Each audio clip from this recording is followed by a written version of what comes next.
What's up, TradeFlare family? Welcome back to TradeFlare Knowledge, the exclusive series designed to build your knowledge of trading and investing so that you can unlock your earnings potential. So today we're going to be going over the third unit of the TradeFlare Knowledge course, which we're going to be talking about a process for consistency. And this is going to be geared towards giving you all an idea of how I keep a consistent process within my investments so that you can possibly implement some of the strategies that I use. Now, to present the process that I use, I have built a Prezi, which is just a visually appealing presentation source that I really like to use. And as you can see here, there are three circles. One is larger than the others, and each of these will have questions that go along with them that can help you define a process for consistency. So let's start off by talking about a net monthly income. What is your net monthly income? And this doesn't include investment income. This is the question that you should answer to start building your process for consistency. So to answer this question, you're going to need to figure out how much money you plan to make this month. This is called your monthly income, and once you have this number, you can jump into the topic of expenses. Now, I'm not going to be giving you a budget, but I do want to make some points about expenses, and the first one is that there is power in your capital. Capital is the word that allows you to look at your income differently, and I personally see every dollar of income that I don't need to spend to live a satisfied daily life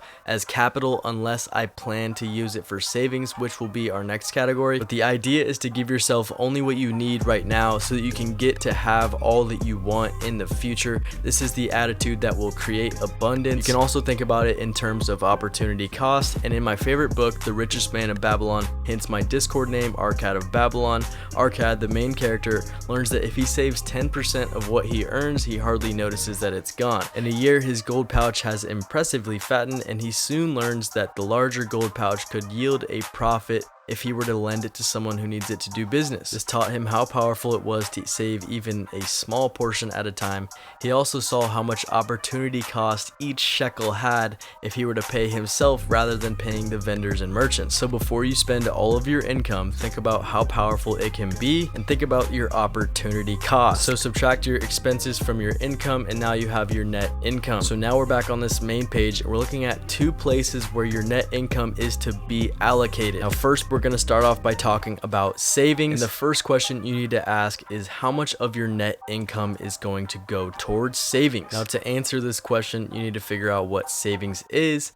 And savings is that money that is available for withdrawal whenever you need it. Savings accounts make no interest really, and they can be easily converted into cash. How I treat savings is it's the money that I plan to spend in the next 5 years. This savings account is to act as a wall around your investment. Suppose some sort of emergency comes up. Suppose you have a celebration, a wedding, an anniversary. You need to ask yourself if your savings is going to be able to sustain that. Is it going to be able to protect your investments so you don't have to dip into them? Now, that doesn't mean you need to have a huge savings before you have investments. But building savings is important. It's a wall around your investments. Like I said, if I was going to build a wall around my city, I'd build it as high as I expected the attack to be. So if I had a crazy attack, I would build my wall as high as that crazy attack would be. Another form of protection is adding insurance to your expenditures so you don't have to save as much, so you don't have to build such a huge wall around your investments with your savings, so you can be protected from emergencies and plan for things that you know are going to happen. Say you got a birthday coming up, you got to get a gift, you need to have that savings so you don't have to dip into your investments. So use these ideas when determining how much you want to save of that net income and how much do you want to invest. And this is a decision that you should make every month based on where you are at. Say my savings account just took a hit, maybe I'm going to replenish that savings account before going and doubling up on my investments so I don't have to sell anything later. Trying to time the market, hit an investment to pay off a bill just isn't going to work for you. The stock market will prove to you over time that having time in the market will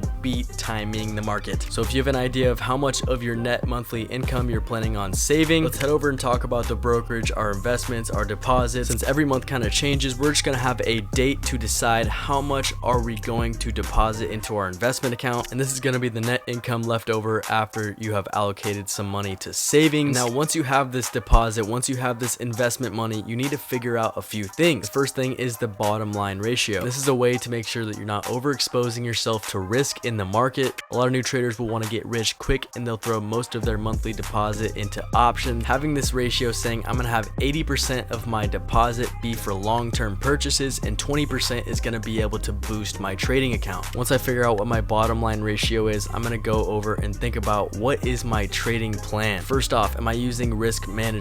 Am I throwing all of my money that I've allocated for trading into one play that is really risky, or am I dividing it up over time, getting really good entries, getting some time on these contracts? Do I have stop losses? Do I have an exit plan? Knowing all of this is part of having that written strategy. Do you know how you trade, or do you just randomly buy stuff? Have you written your own rule book yet? Are you a day trader? Are you a swing trader? Do you trade breakouts? Do you trade reversals? Do you use indicators? Do you use price action? What do you use? What is your rule book? What is the criteria that will allow you to make a trade? Later on in the series, we'll talk about my rule book and what I do, but building that strategy, building that rule book is key. Writing it down, sticking to it, and enjoying the results. It should definitely take some time to write your rule book. It should definitely take some experience to write your rule book. It may take some time to figure out what kind of trader you are, what you like to look for, but in the end, the goal is to not be a scatterbrained trader, just randomly buying stuff. On the other side of things, how are you investing? Are you just buying stuff and hoping it goes up one day, or do you have a plan for diversification, consolidation? Meaning, do you want to have a lot of different companies in your portfolio, or do you want to have a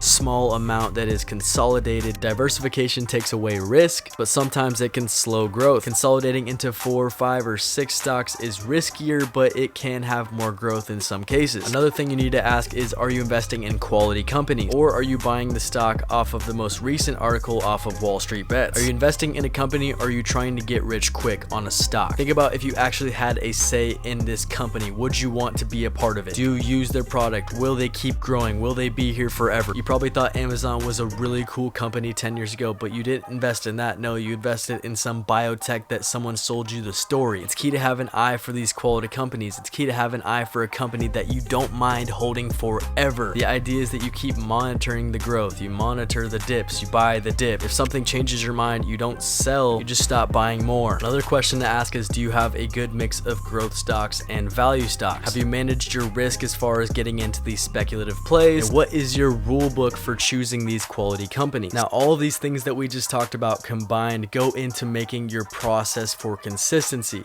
Now, like I said, it's important to write stuff down, have a rule book. That's part of your process for consistency. It may not be a bad idea to go ahead and answer some of these questions on your own, write them down, get the process so that you can stick to it. And this is the foundation. The patience and discipline are very important with this as well. Being able to see the opportunity cost of every dollar that you spend, being able to invest and hold into companies that aren't all hype, being able to discipline your trading side, being able to limit the options trading, being able to build a savings wall around your investments. All of these things take patience and discipline. But if done right, if done with consistency, they are very rewarding. And that's why I wanted to make this a huge point in our third unit before we go deeper into options and trading and all that stuff. And that wraps up this unit of TradeFlare Knowledge. If you enjoyed the video, if you learned something, make sure you let us know by hitting that like button, and don't forget to subscribe so you get notified whenever we post a video. If you're looking to become an official part of our TradeFlare family, check out the link to our Discord in the description below. For full access with trade signals, upgrade to TradeFlare Pro, get half off your first month using the discount code TFPRO2021. And don't be mistaken, we are not financial advisors and the stock market is risky. You could lose money, so use all the information inside of these videos at your sole discretion. And as always, you cannot forget that time is your most valuable asset, so quit wasting it.